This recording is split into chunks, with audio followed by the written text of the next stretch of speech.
নমস্কাৰ। এই মুহূৰ্তত অসমৰ প্ৰত্যেকগৰাকী জনসাধাৰণৰ বাবে কেইবাটাও গুৰুত্বপূৰ্ণ খবৰ। আজি হৈছে 21 জুন। আজিৰ দিনটোতে অসমৰ লগতে ভাৰতবৰ্ষৰ বিভিন্ন প্ৰান্তৰ পৰা কেইবাটাও গুৰুত্বপূৰ্ণ খবৰ একত্ৰিত কৰা হৈছে। আমাৰ প্ৰথমটো খবৰ ৰাজ্যবাসীৰ বাবে এটা ডাঙৰ খবৰ। অসমৰ নিবনুৱা যুৱক যুৱতীয়ে পাব এইবাৰ 2 লাখকেই টকাসমূহ। আত্মসংস্থাপনৰ পথ বাছি ল'বলৈ এই টকা দিব হিমন্ত বিশ্ব শৰ্মাৰ চৰকাৰখনে।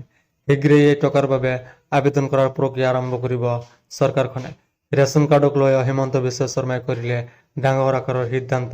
নিম্ন মধ্যবিত্তীয় সমাজেও লাভ কৰিব এতিয়াৰে পৰা নতুনকৈ ৰেচন কাৰ্ড। 4 লাখ টকা পৰ্যন্ত উপাৰ্জন কৰা লোককো দিয়া হ'ব ৰেচন কাৰ্ডৰ যোগান ধৰিব চৰকাৰখনে। ছেপ্টেম্বৰ বা অক্টোবৰ মাহত একেদিনাই 40 লাখ ব্যক্তিক দিয়া হ'ব নতুনকৈ ৰেচন কাৰ্ডসমূহ। ৰাজ্যৰ লাখ লাখ পৰিয়ালে লাভ কৰিব এতিয়া অৰুণোদয় আঁচনিৰ ধনসমূহ। 1400 টকালৈকে বৃদ্ধি কৰা হ'ব অৰুণোদয় আঁচনিৰ টকাসমূহ। এইবাৰ গেছ চিলিণ্ডাৰৰ খৰচ দিবলৈ অতিৰিক্ত দিব লাগিব 150 টকা। শীঘ্ৰেই চৰকাৰে প্ৰকাশ কৰিব 22,000 চাকৰিৰ বিজ্ঞাপন। এটকাও নিদিয়াকেই যুৱক যুৱতীয়ে লাভ কৰিব এইবাৰ চৰকাৰী চাকৰি। আত্মসহায়ক গোটৰ মহিলাও লাভ কৰিব 10,000কেই টকা। 30 লাখ মহিলাক সামৰি চৰকাৰে ল'ব এক অভিলাষী আঁচনি। জন্মৰ প্ৰমাণপত্ৰ নথকা সকলৰ বাবেও জৰুৰী খবৰ আহি পৰিছে। পৰ্টেল যোগে জন্মৰ প্ৰমাণপত্ৰৰ বাবে আবেদন কৰিব পাৰিব আপুনি এতিয়াৰে পৰা।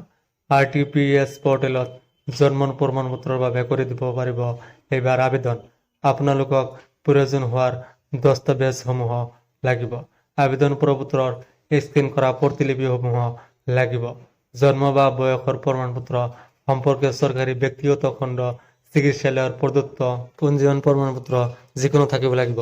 স্কুল চাৰ্টিফিকেট, এডমিট কাৰ্ড, 6 বছৰ আৰু ততোধিক বয়সৰ বাবে আৰু অভিভাৱকৰ বিৱৰণ থাকিব লাগিব।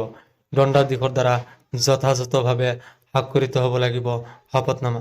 বৈকল্পিক হিচাপে আন যিকোনো দস্তাবেজ থাকিব লাগিব।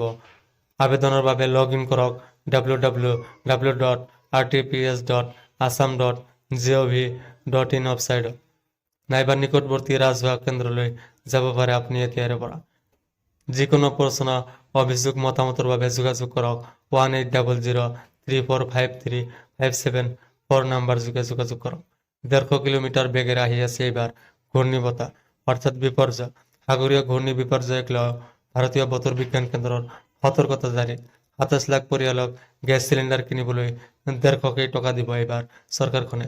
হিমন্ত বিশ্ব শৰ্মাৰ এক বৃহৎ আকাৰৰ সিদ্ধান্ত। গেছ চিলিণ্ডাৰ কিনিবলৈ লাখ লাখ পৰিয়ালে লাভ কৰিব এইবাৰ চৰকাৰী ধন। বৃদ্ধি হ'ব অৰুণোদয় আঁচনিৰ ধনসমূহ এতিয়াৰ পৰা। 1400 টকালৈকে বৃদ্ধি হ'ব অৰুণোদয় আঁচনিৰ টকাসমূহ। 1,250,000 টকাৰ পৰা 150 টকা বৃদ্ধি কৰিব এইবাৰ চৰকাৰখনে। গেছ চিলিণ্ডাৰ কিনিবলৈ অতিৰিক্ত দিব লাগিব 150কেই টকা এইবাৰ চৰকাৰখনে।